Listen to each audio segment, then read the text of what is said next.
नमस्कार परीक्षार्थियों, मैं मितेंद्र चौहान आज आपके लिए एक नया अध्याय लेके आया हूँ।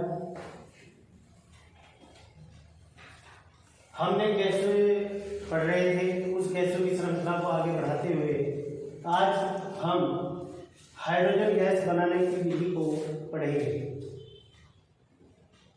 जैसे कि मैंने बोर्ड पर लिखा है, हाइड्रोजन गैस को तैयार करने की विधियां, method of preparation of hydrogen.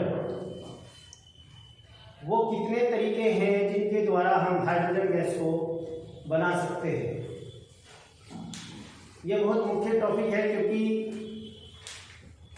Welding के अंदर प्रयोग होने वाली गैसों में से एक है हाइड्रोजन। तो जैसे हम बारी बारी से अन्य गैसों को भी पढ़ रहे हैं, तो आज हम हाइड्रोजन गैस को कैसे तैयार किया जाता है, कैसे बनाई जाती है, उन तरीकों के बारे में अध्ययन करेंगे। सबसे पहले हाइड्रोजन तैयार करने के कितने तरीके हैं। सामान्यतः हाइड्रोजन लैब के अंदर 3 तरीकों से तैयार की जाती है। कितने तरीकों से तैयार की जाती है? 3। First, by electrolysis of water. By electrolysis of water यानी इसका मतलब है विद्युत विश्लेषण के द्वारा, पानी के विद्युत विश्लेषण के द्वारा हाइड्रोजन गैस का निर्माण। इसमें क्या होता है, जो इलेक्ट्रोसिस ऑफ वाटर जो मेथड है, इसमें हाइड्रोजन को कैसे बनाते हैं। इसमें क्या करते हैं, हम पानी लेते हैं। पानी का फार्मूला सबको पता होगा। पानी का रासायनिक सूत्र क्या है? इसमें क्या करते हैं, H2O। जल में जल किसका यौगिक है? ऑक्सीजन। किसका यौगिक है? ऑक्सीजन और हाइड्रोजन का। जल किन 2 तत्व का यौगिक है? ऑक्सीजन और हाइड्रोजन का। तो जब हम जल में विद्युत को गुजारते हैं तो वह अपने यौगिक में टूट जाता है, ठीक है। और जल को सुचालक बनाने के लिए, क्योंकि विद्युत प्रवाहित कब होगी, जब जल विद्युत का सुचालक होगा, तो उसे अच्छा सुचालक बनाने के लिए जल के अंदर थोड़ा सा गंधक, जिसे सल्फ्यूरिक अम्ल बोलते हैं, H2SO4 मिला दिया जाता है। अगर हम इसमें H2SO4 मिला दें तो क्या होता है, जल क्या बन जाता है, सुचालक हो जाता है, बिजली का, विद्युत का सुचालक हो जाता है। और उसमें से जब हम इलेक्ट्रिक को गुजारते हैं, विद्युत को गुजारते हैं, तो जल अपने 2 यौगिकों में टूट जाता है। और कौन से यौगिक में टूट जाता है? हाइड्रोजन और ऑक्सीजन। अब क्या होता है, जब हम इलेक्ट्रिक को गुजारते हैं तो कितने पोल होते हैं इलेक्ट्रिक के? 2 पोल। कौन कौन से? एक पॉजिटिव पोल होता है और एक नेगेटिव पोल होता है। तो जो पॉजिटिव पोल होता है उस पर ऑक्सीजन एकत्रित हो जाती है। पॉजिटिव पोल पर क्या होती है? ऑक्सीजन। और नेगेटिव पोल पे हाइड्रोजन इकट्ठी होती है। और उसको एक विशेष प्रकार के तरीके के द्वारा हम उनको कांच की नलियों की सहायता से एकत्रित कर लेते हैं। यह प्रोसेस लैब के अंदर होता है। किसके अंदर होता है? लैब के अंदर। अगर हम ये समझे, इसको जो bye electrolysis of water method है, यानी पानी का विद्युत विश्लेषण के द्वारा हाइड्रोजन तैयार करना। इसी प्रोसेस के द्वारा हम ऑक्सीजन भी तैयार कर लेते हैं। समझ गए कैसे तैयार करा? फार्मूला वही है सेम, लेकिन जब हमें हाइड्रोजन चाहिए तो हमें नेगेटिव पोल से एकत्रित कर लेते हैं। उसके ऊपर क्या होते हैं, नेगेटिव पोल और जो पॉजिटिव पोल होते हैं उन पर पानी के बुलबुले बन जाते हैं। पानी के बुलबुले बन जाते हैं। तो जो ऑक्सीजन के बुलबुले होते हैं वो बड़े होते हैं और जो हाइड्रोजन के बुलबुले होंगे वो थोड़े छोटे होते हैं। तो ऐसे भी हम उसका थोड़ा सा पता लगा सकते हैं। तो जो ऑक्सीजन होगी वो पॉजिटिव पोल पे है तो उसे पॉजिटिव पोल से एकत्रित कर लेते हैं, और जो हाइड्रोजन होगी उसे नेगेटिव पोल से एकत्रित कर लेते हैं। तो हम ये कह सकते हैं बाय इलेक्ट्रोसिस ऑफ वाटर जो मेथड है वो ऑक्सीजन और हाइड्रोजन दोनों को बनाने की विधि है या तरीका है। हम दोनों कैसे bye electrolysis of water process के द्वारा बना सकते हैं। आगे बात समझिए। इसमें क्या करते हैं एक बार और समझ लीजिए। इलेक्ट्रोसिस ऑफ वाटर यानी पानी को सबसे पहले पानी को सुचालक बनाया जाता है। सुचालक बनाने के लिए उसमें क्या डालते हैं, गंधक का चूर्ण, या इसको दूसरे नाम क्या बोलते हैं, सल्फ्यूरिक अम्ल H2SO4 उसमें डाल दिया जाता है। तो जब क्या होता है, सुचालक बन जाता है। फिर उसके अंदर विद्युत गुजारी जाती है। जब विद्युत गुजारते हैं तो जो जल होता है वो अपने दो अवयवों में, अपने दो तत्वों में टूट जाता है। वो दोनों तत्व कौन से होते हैं, ऑक्सीजन और हाइड्रोजन। जब वो टूट जाता है तो उसको लैब के अंदर एक विशेष प्रकार की कांच की एक डिवाइस होती है, उसकी सहायता से उन गैसों को एकत्रित कर लिया जाता है।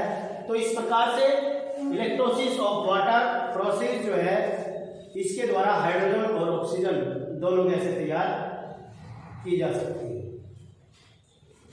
नेक्स्ट सेकंड मेथड है bye action of water on metal. इसका मतलब यह है, मेटल का मतलब धातु, धातुओं के टुकड़े और वाटर, धातुओं के टुकड़ों पर जल की बौछार करने के द्वारा हम हाइड्रोजन गैस को प्राप्त कर सकते हैं। दूसरा मेथड यह है बाय एक्शन ऑफ वाटर और मेटल का मतलब है कि धातु की पानी के साथ क्रिया के द्वारा हम हाइड्रोजन गैस को भी प्राप्त कर सकते हैं। इस प्रोसेस में क्या करते हैं, धातुओं के कण, कई धातुओं में कौन कौन सी हो सकती है, वो सोडियम हो सकती है, पोटेशियम हो सकती है, कैल्शियम भी हो सकती है। कौन सी धातुएं होती है वो, सोडियम, कैल्शियम और पोटेशियम। ठीक है, ये धातुएं हो सकती है। जब इन धातुओं को पानी के अंदर डाला जाता है तो ये जो धातुएं होती है ये हाइड्रोजन गैस का निकास करती है। ये धातुएं क्या करती हैं, हाइड्रोजन गैस का निकास करती है। हम इसको एक इक्वेशन के द्वारा समझ सकते हैं। इक्वेशन क्या है, सोडियम को पानी के साथ रिएक्शन करते हैं,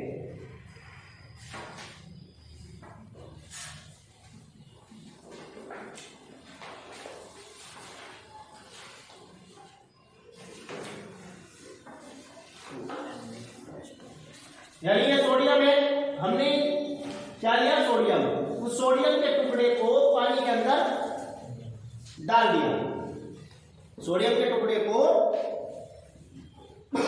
पानी के अंदर डाल दिया, तो क्या बनता है, जब दोनों की रिएक्शन होगी, रासायनिक क्रिया होगी, तो क्या मिलेगा 2NaOH प्लस H2। कैसे, H कितने हैं यहाँ पर 4, 2 दूनी 4, और यहाँ भी 4 हाइड्रोजन होने चाहिए, हमारे पास 2 यहाँ है 2 यहाँ है, तो सोडियम हाइड्रोक्साइड ये हो गया है, के साथ में आपका हाइड्रोजन आपको प्राप्त हो जाता है। इस प्रकार से भी, इस क्रिया के द्वारा भी हम हाइड्रोजन गैस को आसानी से बना सकते हैं लेबोरेटरी के अंदर। एक बार और समझ लीजिए, bye action of water on metal, इस प्रोसेस में मेटल के कई टुकड़े जल के अंदर डाले जाते हैं, जिसके कारण जल और मेटल आपस में रासायनिक क्रिया कर हाइड्रोजन गैस का निकास करते हैं। इसमें इसको भी, क्योंकि जो सोडियम होता है वो पानी के साथ बहुत तेजी से रिएक्शन करता है, ऐसी धातु पोटेशियम भी है, पोटेशियम भी बहुत तेजी से, बहुत तीव्रता से उसके साथ क्रिया करती है और हाइड्रोजन बनाने में सहायक है। तो इसमें 3 धातुएं कौन कौन सी मैंने बताई आपको, सोडियम यूज कर सकते हैं, कैल्शियम यूज कर सकते हैं और पोटेशियम भी यूज कर सकते हैं।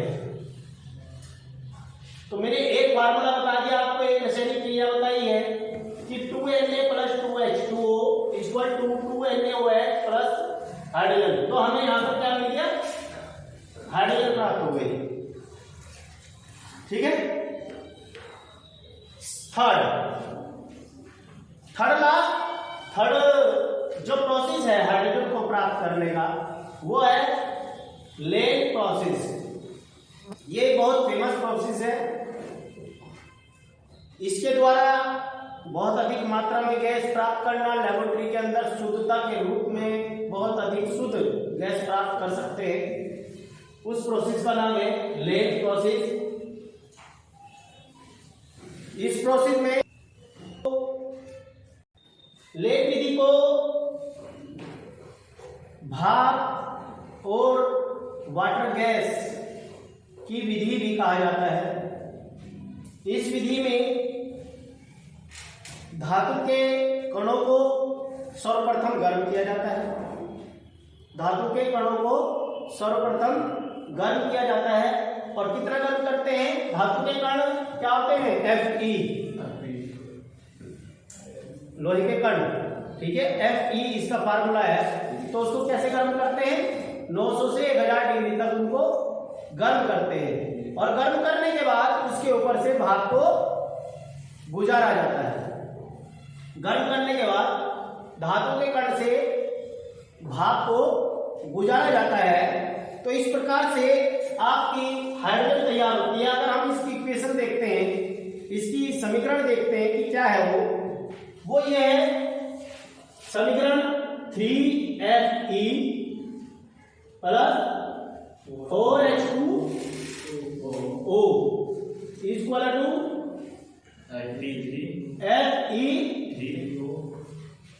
Fe3O4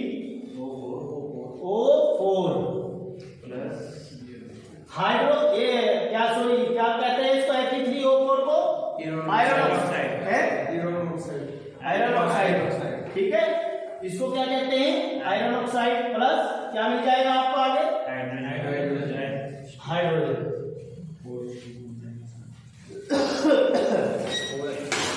कितना हाइड्रोजन मिलेगा, देखो बैलेंसिंग करो, यहाँ पर कितना हाइड्रोजन है, 8, तो यहाँ 4 आ जाएगा, 4H2। तो आपको यहां से हाइड्रोजन प्राप्त हो जाती है। इसमें क्या किया था हमने, इसको अगर हम लाइन करते हैं 1000 डिग्री सेंटीग्रेड।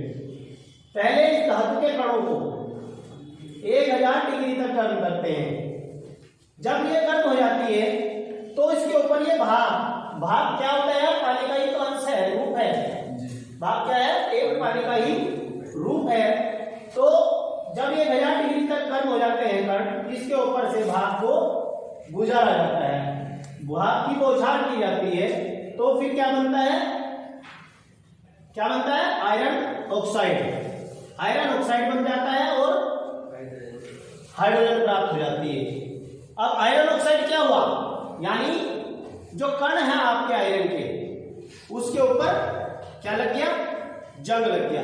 जब एक कुछ समय तक ये समीकरण चलती है तो उसके बाद क्या होता है? धातु के कण पर जंग लग जाता है और इक्वेशन, जो रासायनिक क्रिया है, वो क्या हो जाती है? रुक जाती है। ठीक है। जब वो क्रिया रुक जाती है तो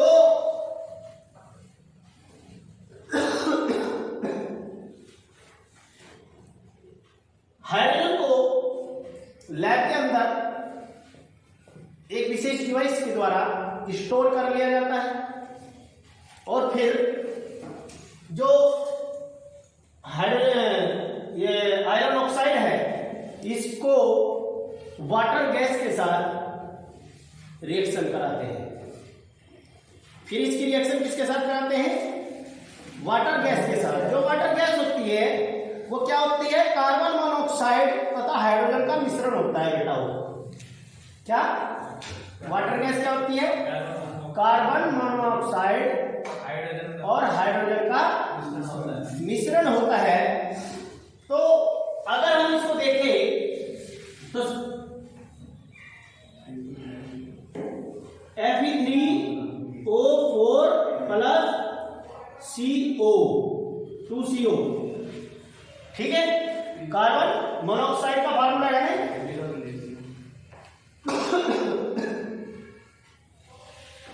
तो क्या बन गया आपका? बताओ, अब यहां बताओ क्या बनेगा? 4CO है। बताओ क्या बनेगा? बताओ। 4Fe plus CO2 plus 4CO2 4Fe plus 4CO2 plus 4CO2, ठीक है। अब क्या करते हैं? जब मैंने क्या कहा आपको? क्या कहा मैंने? वाटर गैस किसका मिश्रण है? कार्बन मोनोऑक्साइड और हाइड्रोजन का मिश्रण है। अब ये जो आया है ये Fe3O4, अब इसको हाइड्रोजन के साथ रिएक्शन कराते हैं। Fe3O4 plus 4H2। अब बताओ क्या बनेगा? 4Fe, very good, plus H2 plus H2O। तो उसका हाइड्रोजन हम देंगे।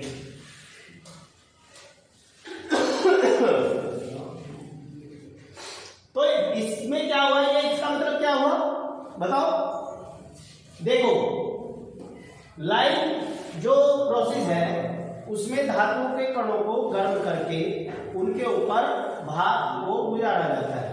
तो जब भाप लगातार कुछ समय तक गुजरती है, कुछ मिनट तक गुजरती है, तो जो धातु के कण होते हैं उसके ऊपर क्या लग जाती है? जंग।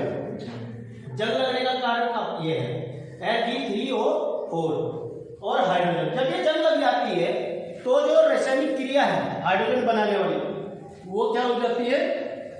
थम जाती है, रुक जाती है। और जब वो रुक जाती है तो इस हाइड्रोजन गैस को स्टोर कर लिया जाता है, ठीक है। अब दोबारा इसी क्रिया को करने के लिए अब क्या करने की जरूरत है हमें? जो आयरन ऑक्साइड है उसको जंग रहित बनाना है, ठीक है। और उसको जंग रहित बनाने के लिए उसके ऊपर क्या करते हैं? वाटर गैस की रिएक्शन करते हैं। और वाटर गैस किसका यौगिक बताया मैंने आपको? कार्बन मोनोऑक्साइड और हाइड्रोजन का यौगिक। तो सबसे पहले हमने कार्बन मोनोऑक्साइड के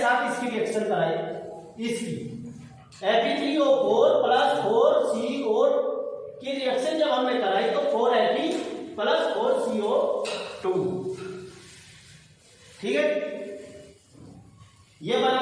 फिर दोनों का यौगिक है ना, दोनों का मिश्रण है, सॉरी, CO का और H2 का।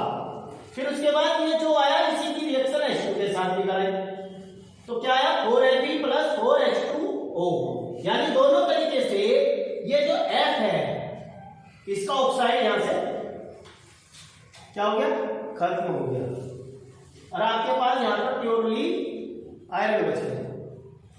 फिर इसी प्रोसेस को हम वापस कर देते हैं और ये बार बार चक्र जो है लैब के अंदर चलता रहता है और आपकी हाइड्रोजन बार बार बनती रहती है। आगे बात समझ में है? अब इसी के साथ हाइड्रोजन बनाने का एक और तरीका है, चौथा तरीका है बोस। कौन सा? बोस मेथड है।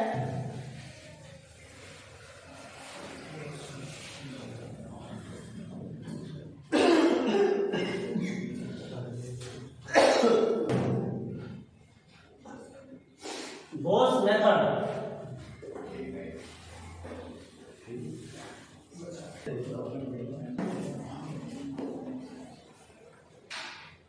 चौथा मेथड बोस मेथड है। इस मेथड के अंदर हाइड्रोजन को तैयार करने के लिए हमें कोक की जरूरत होती है, कोयले की जरूरत होती है। कोयले के ऊपर से भाप को गुजारा जाता है और 1000 डिग्री सेंटीग्रेड 1000 डिग्री सेंटीग्रेड पर कोयले को गर्म कर उसके ऊपर भाप को गुजारा जाता है। जब उसके ऊपर से गुजारते हैं तो हमें हाइड्रोजन प्राप्त होती है। अगर हम इसकी इक्वेशन की बात करें तो उसकी इक्वेशन की अगर हम बात करें, कोक का फार्मूला होता है C और भाप क्या होती है, पानी का ही रूप है H2O। ठीक है बेटा, अभी इसको इस वाले को यहां देखिए क्या कहा मैंने, बोस मेथड में कोयले के ऊपर भाप को गुजारा जाता है 1000 डिग्री सेंटीग्रेड पर। जब कोयला क्या होता है C प्लस भाप क्या है H2O, और कितने डिग्री पर गुजारा जाता है 1000। तो क्या बनेगा बताओ, कार्बन मोनोऑक्साइड यानी CO। यहां बन गया क्या, CO प्लस H2। समझ में आई ये बात? बोस विधि में हाइड्रोजन को बनाने के लिए हमें कोयले की आवश्यकता होती है और कोयले के ऊपर हम भाप को गुजारते हैं 1000 डिग्री सेंटीग्रेड से, तो हमें कार्बन मोनोऑक्साइड गैस प्राप्त होती है और साथ में हमें हाइड्रोजन मिलती है। हाइड्रोजन गैस को अब ये जो है, जैसे आपने अभी इक्वेशन में देखा है, कोयले यानी कोक को भाप के साथ 1000 डिग्री सेंटीग्रेड पर गर्म किया तो आपको कार्बन मोनोऑक्साइड गैस और हाइड्रोजन प्राप्त हुई। अब फिर वाटर गैस को भाप के साथ मिलाकर, अब वाटर गैस मैंने क्या बताया था, अभी पीछे बताया था ना, CO प्लस H2 का मिश्रण। हाँ, CO प्लस H2 का मिश्रण मैंने बताया था आपको। तो अब ये जब हाइड्रोजन आपकी बन जाती है तो फिर उसके बाद क्या होता है, वाटर गैस को भाप के साथ मिलाकर आयरन तथा कोबाल्ट ऑक्साइड के उत्प्रेरक के ऊपर से गुजारा जाता है। जब उसके उत्प्रेरक के ऊपर से गुजारते हैं तो क्रोमियम ऑक्साइड को प्रोमोटर के रूप में प्रयोग किया जाता है। इस क्रिया में कार्बन मोनोऑक्साइड और CO2 यानी कार्बन ऑक्साइड में बदल जाता है। यह क्रिया 400 डिग्री से 600 डिग्री सेंटीग्रेड तक होती है तथा इस प्रकार से हम इसको करते हैं। अगर हम इसको इक्वेशन के रूप में समझना चाहें, मैंने क्या कहा आपको,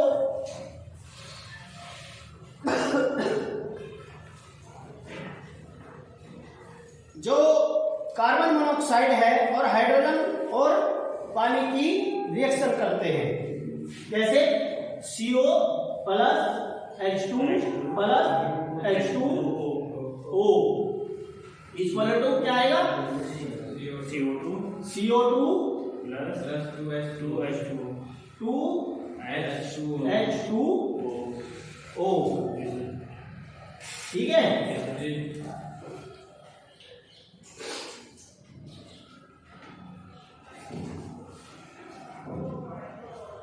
H2O। अब इस प्रकार से हमें जो CO2 गैस है वो प्राप्त हो जाती है और साथ में हमें पानी का अंश प्राप्त होता है। और हाइड्रोजन पर भाप की क्रिया के द्वारा तेजाबों की धातु की क्रिया के द्वारा भी तैयार किया जा सकता है। तो हम इसमें कोस विधि में मेनली ये देखिए, यहाँ पर जो हमारी कोक थी, ये कोयला है, कोक है, कोक को भाप के साथ रिएक्शन किया 1000 डिग्री सेंटीग्रेड पर, तो हमें क्या प्राप्त हुआ, कार्बन मोनोऑक्साइड गैस और हाइड्रोजन गैस। तो हमें हाइड्रोजन गैस तो यहीं से मिल जाती है। बाकी उसमें शुद्धिकरण के रूप में हम आगे के प्रोसेस करते रहते हैं और इस प्रकार से हमें निरंतर हाइड्रोजन गैस बनती रहती है। तो आज हमने हाइड्रोजन गैस को तैयार करने के मेथड को पढ़ा है, जिसके मुख्यतः 4 तरीके हैं। By electrolysis of water, second by action of water on metal, third Lane's process और फोर्थ बॉस मेथड। तो इन तरीकों के द्वारा हम लेबोरेटरी के अंदर हाइड्रोजन गैस का निर्माण करते हैं और इस हाइड्रोजन गैस को हम वेल्डिंग में बहुत सारी धातुओं में, बहुत सारी धातुएं ऐसी होती है जिनके लिए हाइड्रोजन गैस उपयुक्त है, अच्छी है, तो वेल्डिंग में हम इन गैसों का प्रयोग करते हैं। तो इस प्रकार से आज हमने हाइड्रोजन गैस का निर्माण पढ़ा। कल के टॉपिक में हम किसी दूसरी गैस के निर्माण के बारे में पढ़ेंगे जो हम मुख्यतः वेल्डिंग के अंदर प्रयोग करते हैं। तो आज की क्लास यहीं पर समाप्त होती है हाइड्रोजन गैस के निर्माण के साथ। अगर आपको ये वीडियो अच्छी लगती है तो आप इसको शेयर, लाइक और सब्सक्राइब जरूर करें। और कोई बात अगर समझ में नहीं आती है तो उसे कमेंट बॉक्स में जरूर लिखें। धन्यवाद। जय हिंद, जय भारत।